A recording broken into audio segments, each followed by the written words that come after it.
People ask me questions and I love it, gosh dang it. They send me videos from short form video platforms and sometimes I find them fascinating and sometimes I find them infuriating. Today it's a little bit of a silly batch. And let's start out straight with this one, looking to relieve facial tension. Maybe there's some secrets in this video on how to relieve facial tension more. And this young woman can just be absolute.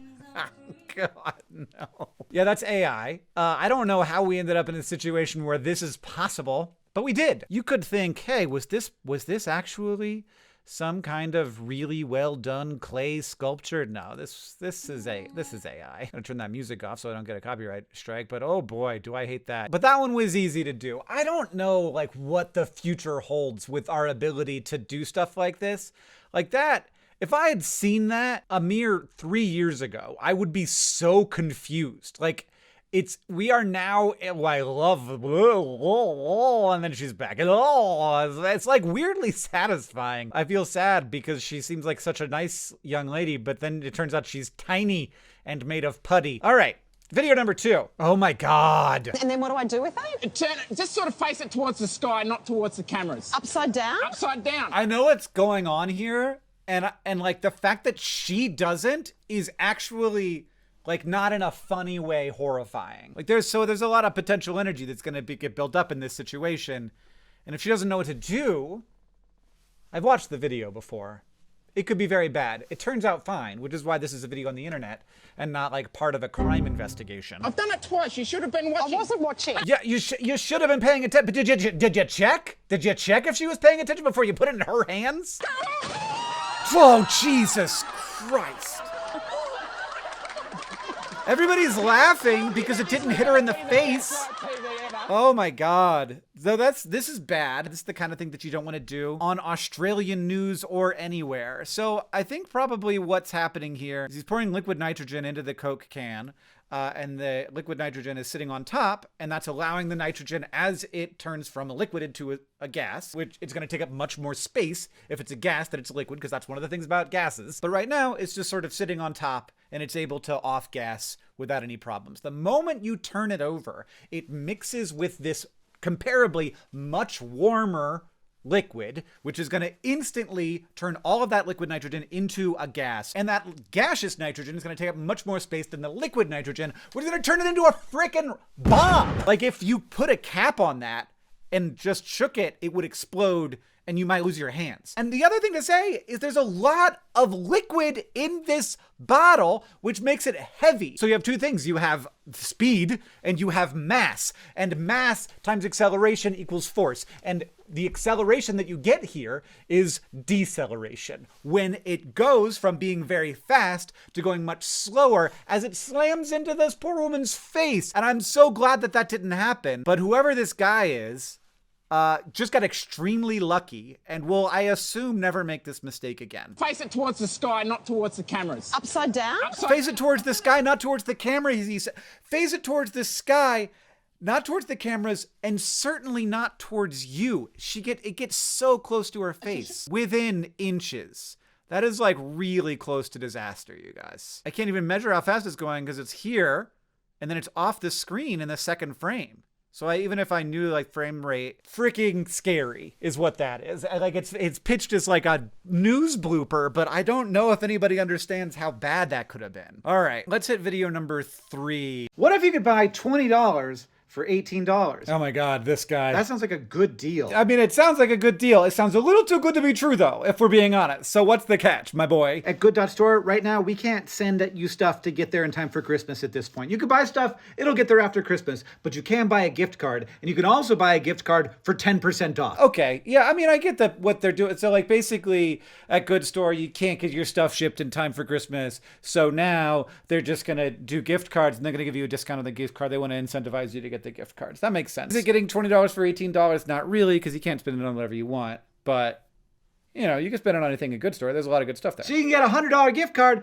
for $90. It's true. You can get a $100 gift card for $90. And I have to make the code right now. So, Strange Cloud. That's free money, baby. Seriously, we never discount gift cards. We're only doing it right now for the last few days before Christmas. Again, that is coupon code STRANGECLOUD, which is a reference to something that's going to happen later in the video. But if you got that last minute Christmas shopping you want to do, and you want to help your friends get really amazing stuff that we worked really hard to make absolutely delightful and enriching and lovely and beneficial for the world, and also we donate all profit to charity, you could go and get those gift cards right now. There's a link in the description. And now, back to actual video number 3. We're going to do a little bit of searching around on this one, but I do not love it. If you have a tattoo or you know somebody that has a tattoo, listen up. This is really important. What a delightfully engagement bait way of starting a video. If you have a tattoo or know someone who does, you could have said everybody, but that's less effective, especially because I don't know, what percentage of people have tattoos? 32%? I'm actually surprised that that is that low. And also that 22% have more than one. That's a 10% of us only have one tattoo. We're like, I started and that's it. But I only have one tattoo. I'm part of that 10%. And for a long time, I was part of the vast majority. I'm surprised. 21% of those are the postgraduate degrees. So I'm continue to be in a minority here. I want more. The only reason I don't have more is I haven't had time. Also, I've been sick. They don't want you to get tattoos while you're doing chemo. All right, what's he gonna say? Speaking of chemo. This study was just out in May 2024. Sweden study where they looked at 12,000 people. You know what they found? 21% increase in the risk of lymphoma. Where is this man? Is this his home? What is this brass chandelier and a bunch of oil paintings? It's okay.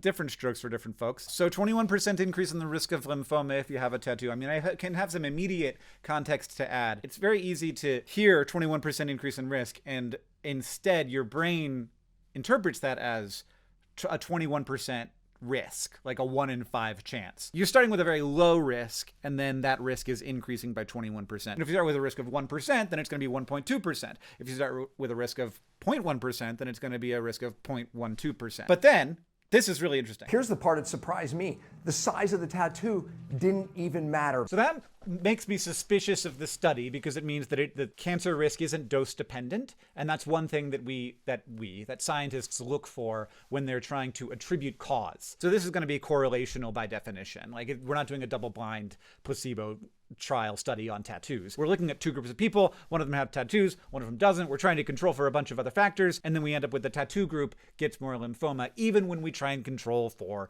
smoking and drinking and socioeconomic stuff, etc. I assume I can look at the study and see what they're trying to control for, and I will. But when you're trying to take correlation and get to causation, a really important thing to look at is dose response. That helps you go from correlation to causation. The fact that didn't happen here, it's not really surprising. It's a useful piece of information that is sort of in the category against this being causative. It doesn't mean that it's not causative. It just means it's like we don't have that thing signaling us that it might be. So I am a big fan. I'm glad that he, in his mansion here, gave us the actual study, which it's called Tattoos as a Risk Factor for Malignant Lymphoma. So we can look it up. This is great. I hate it when people don't do this. So the tattoo prevalence was 21% among the people who had lymphoma, 18% among people who didn't. Tattooed individuals had a higher adjusted overall risk, which 1.21's confidence interval. So this is a small effect. This would be the kind of thing that if you didn't have any idea that there's a reason why, you would completely discard this. But there's also a mechanism that you can consider here, which is that tattoo inks are stuff, and they have different stuff in them. Like, tattoo inks go in between your cells. That's definitionally going to get picked up by the lymphatic system and delivered directly to the lymph nodes. And if those are even mild carcinogens, they might hang out there for a long time and increase the risk of cancer, specifically of lymphatic cells. That would be epidemiologically important. But it's especially potentially important because tattoo inks aren't necessarily super regulated, and they have different stuff in them. So if there is a carcinogen in tattoo inks, we could potentially avoid that carcinogen. So this is a small effect, but I found out something else that's interesting while I was looking into this, which is tattoo removal. And this effect is big enough to actually be like, that seems like a real thing. In this situation, the tattoo pigments get broken up by the laser light, which is how they're actually able to get out of the space between your cells and taken away by the lymphatic system. So this is a potentially a much higher dose, but also the tattoo pigments have been fragmented into little pieces. And that intensifies the cleaved azo compounds, leading to an increase in the decomposition products. And these decomposition products don't sound great, like 4-nitrotoluene doesn't sound great to me. Now you might be thinking, Hank, you had lymphoma and you have a tattoo. Is this a concern of yours? Honestly, I thought about it. I got my lymphoma on the opposite side of my body from my tattoo, which actually does matter. This tattoo ink would have been delivered to these lymph nodes, and this lymph nodes are the ones that had the cancer. So probably it's extremely unlikely that my tattoo had anything to do with my cancer. But it does look like Hodgkin is among the group of lymphomas that does have a slight increase in cancer rates. But with the laser removal, and this makes sense both because it would be a higher dose because all that ink is being, instead of staying between your skin, it's getting delivered to the lymphatic system, and because these pigments are going to be broken up into potentially more volatile compounds, they saw a increased risk that was much higher. Confidence interval of between 0.96 and 7. So this is like the confidence interval is wider here because I assume that was a smaller number of people, but with the relative risk of 2.63 instead of 1.2, that's actually a number where I'd be like, oh, that's something that like, if that was the number for tattoos, I would take that super seriously and be concerned about it. With 1.2, that's like a more research is necessary kind of number. And definitely not if you know someone who has a tattoo, please watch this video. And I just saw a lot of people talking about this study, and it worried me the extent to which it was being discussed. Like, it was just going to cause a lot of anxiety unnecessarily. If this research bears out, which the fact that there's no dose dependence makes me a little bit iffy on that, then you went from having a 0.02% chance of getting lymphoma in your lifetime to a 0.024, and probably lower than that because it seems like this risk is mostly confined in the few years after getting the tattoo, which is actually a sign that this may be causative and not just correlative if the incidence of cancer is actually clustered around the time when you get the tattoo. Anyway, it does kind of make me feel like I don't want to get a tattoo right now as a person who's recovering from lymphoma. All right, what else do we got? That shit's crazy. Oh, yeah. I thought this one gave me a second to be like, what is going on here? So this is a weird cloud. It seems real. This doesn't seem fake to me. That was my thought. Now, it's very hard to tell. Cloud with lights in it. Ah, that's important. The lights in it. And I didn't see them when he saw them, but I do see them eventually. It's important to note with all cell phone footage these days, what you're seeing isn't what actually exists. So it's doing a bunch of post-processing to try and make things look good without actually doing the zooming. So you're going to see stuff that doesn't quite look how it actually looks. That's one important thing. Second important thing, you know that having done this for a while, I know that there is an explanation, even if I don't know what it is. There could be a tendency to sort of think like, oh, I don't know what that is, so there must be no explanation. And I've gotten to the point where I'm like, I don't know what that is, but I'm sure there's an explanation. And that's how I felt at first about this, but I watched it a couple more times and I figured out what it was. Isn't it moving weird? So it's moving very fast, and it's also tumbling. It's like as a shape, it's moving together, which isn't something a cloud would do. But the sparkly, see, I saw one of the sparkly lights, and that makes it clear that what's happening is there's something internal to that that's reflecting sunlight at the camera. So there's some kind of plane of a membrane that is reflecting light somehow. And that, you may have figured it out just by me saying that. And it's getting more clear as it's getting lower to me what it is. Is it a giant paper bag? No. And that, now it feels like obvious, like it's starting to feel a little obvious to me what it is. So you can now rent foam machines for parties. And this foam stuff is very light. And if it's windy at all, it can get picked up, like a big hunk of it can get picked up by the wind and blown around. And I'm like 95% sure that's what that is. Somebody was having a foam party. The wind kicked up and picked a little bit of the foam up and tossed it into the air, and it's floating around now. It's flying foam, which is cool. I'm not mad about this one. This one's fine. All right, let's do one last one here. Crunchy Mom showing restraint. I don't know what the context here is, but it seems... Hey, Mama, did that thing really land on the moon? That's what they say. I had to stop it, because that's That's too much copyrighted content there. The fact that she's making a joke about it makes me think that she doesn't actually think that they didn't take the thing to the moon. But one thing you know about that is that it definitely didn't go to the moon because of how it's on Earth. This is the return module. So let's look at how the whole thing works. So this thing, in fact, did not land on the moon. And that is not what they say. Apollo stages. So this is the stages of the Apollo rocket, the Saturn V.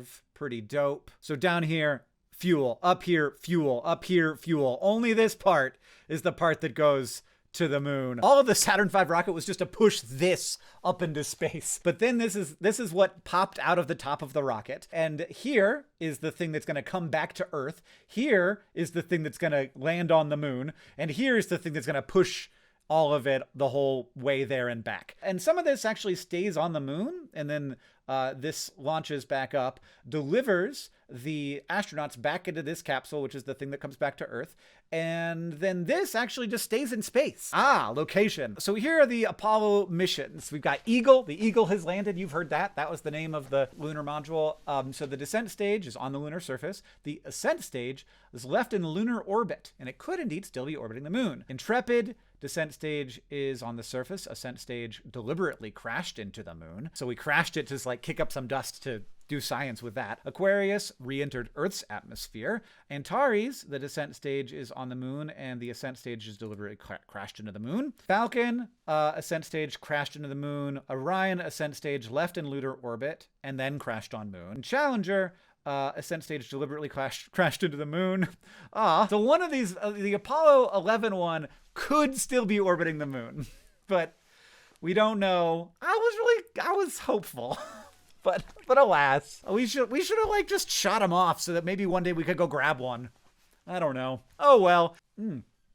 What a lovely little video. And oh my God, that tea is so good. This is the Golden Black Moon. It's earthy tea warmed by bursts of citrus and cinnamon. It also has a little bit of like a tiny bit of peppercorn in it. So it's got a little bit of, not spice, but a little bit of meat. It's got two kinds of tea, black tea and pure. How is that pronounced?